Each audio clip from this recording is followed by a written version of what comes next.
Ayun mga idol, ah natapos ko na ang paglilinis itong tatamnan ng sitaw. Yan. Oh, linis na paring boy. Kasya na dito yung 200 na seeds. Yan.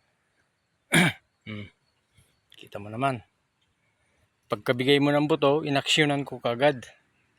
Yan. Para may itanim na.